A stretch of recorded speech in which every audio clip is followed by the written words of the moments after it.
In this video, I will show you 3 simple exercises that you can do even if you're completely new to fitness.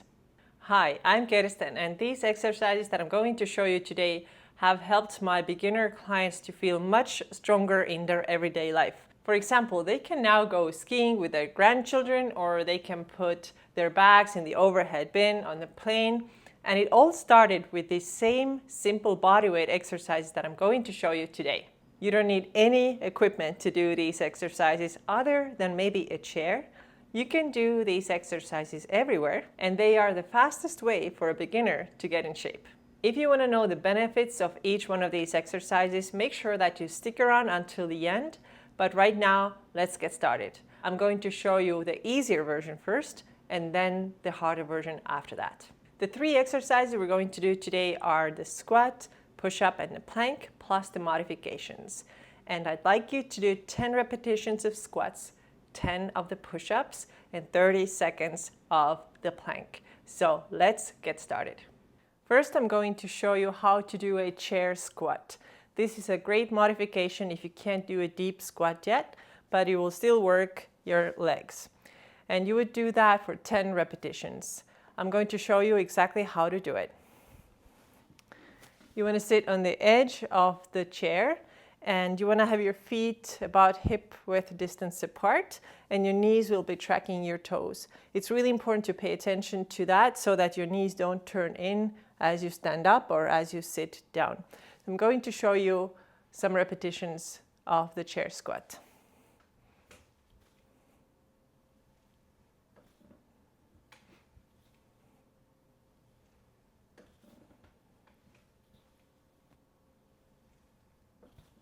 Like I said, you always want to make sure that your knees don't turn in when you either squat down or stand up.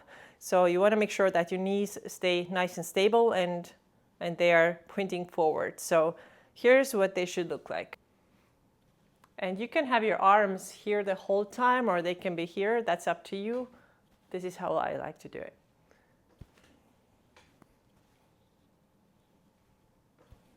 If you can do a full body weight squat, that's even better. And I'm going to show you exactly how to do it and what to keep in mind.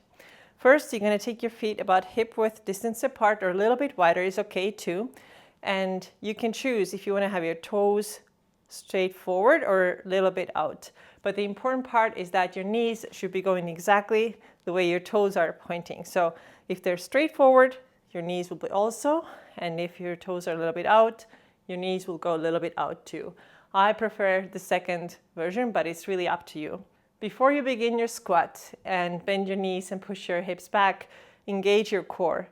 And the good way to think about it is, if somebody wanted to tickle you, what would you instinctively do? You would just tighten everything up here. And this is what you want to do with your ab muscles. You're going to engage them, and that will give you a nice strong support for your squat. So my feet are positioned correctly here. My core is strong, and here too I want to make sure that my knees don't turn in when I squat or when I stand up. So here's what it looks like.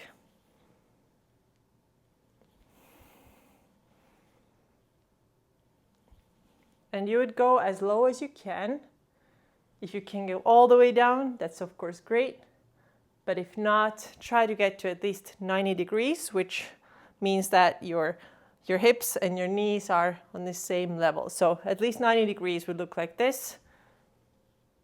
Pushing the hips back and up. If you can go lower, always go lower, and do this exercise for 10 reps.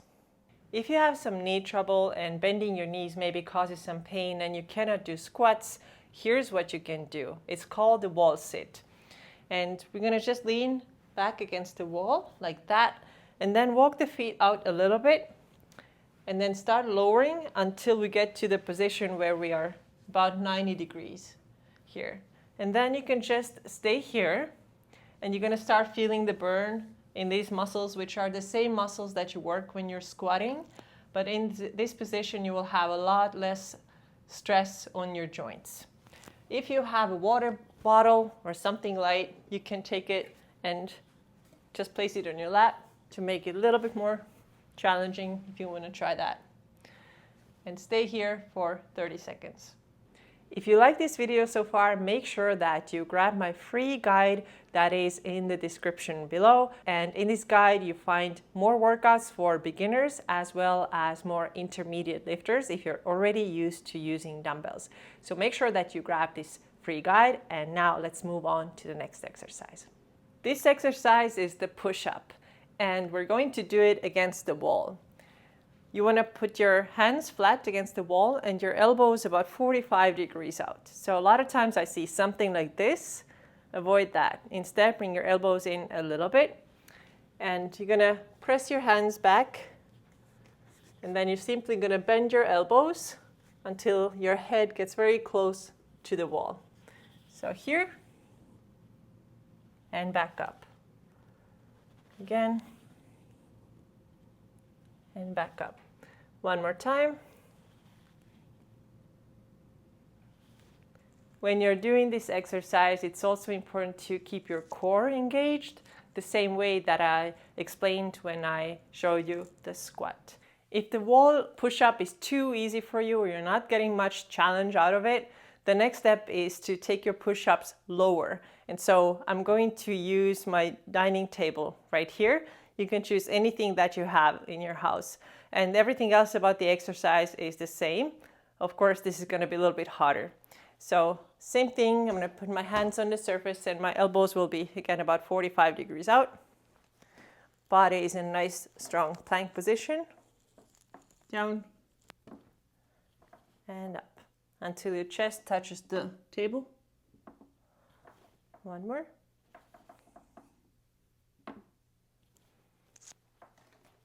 Do this for 10 repetitions. And every time that you notice that this level is getting easier and easier, so you will just find lower and lower surfaces. So next thing might be maybe a bench, and eventually you'll be able to do the push-ups on the floor. The last exercise is a plank, and I'm sure you know that this is for your core. So the first option we're going to do is the modified version, and for this one you're going to keep your knees down on the floor. You're going to get into this position when your elbows are down and your elbows should be in line with your shoulders so that your shoulders are not too far forward. And then one mistake that I see sometimes is that people push their butts up like that. Try to avoid that. So you're going to lower and then you're going to pull your belly button in so you engage your abs. And you stay in this position for 30 seconds.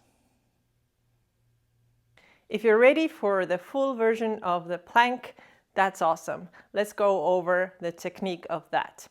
So in the full version, you're going to be on your toes and on your elbows. And there's this really cool tip that I want to give you that you may not have heard about before. And that really helps to make your plank stronger and give you better results. So here's how we do it. We're going to get into this plank position, elbows down. You're going to be on your toes.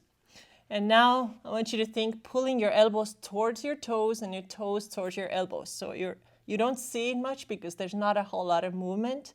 But when I'm doing this, elbows towards my toes, toes up towards my elbows, I'm actually engaging my abs a lot more. And when you do that, you may notice that you start shaking really quickly, and that's totally normal. And if you do it this way, you're probably not going to be one of these people who says that they did it for 7 minutes. This will actually give you really good results if you do it only for 30 seconds. So holding this position, pulling the belly button in and staying here. Do that for 30 seconds. So your full workout will look like this. 10 squats or 30 seconds of wall sit. And you're going to do that for 3 times. Then you're going to move on to your push-ups and you're going to do 10 of those 3 times. And finally, you're going to do your plank for about 30 seconds, 3 times, and rest for about a minute between your sets. Let's talk about the benefits of these exercises and why I chose them. These are the best beginner-friendly bodyweight exercises that help us to build muscle. And muscle is very, very valuable. Muscle is what protects us, and its benefits are way more than just losing body fat, losing weight, although it can help.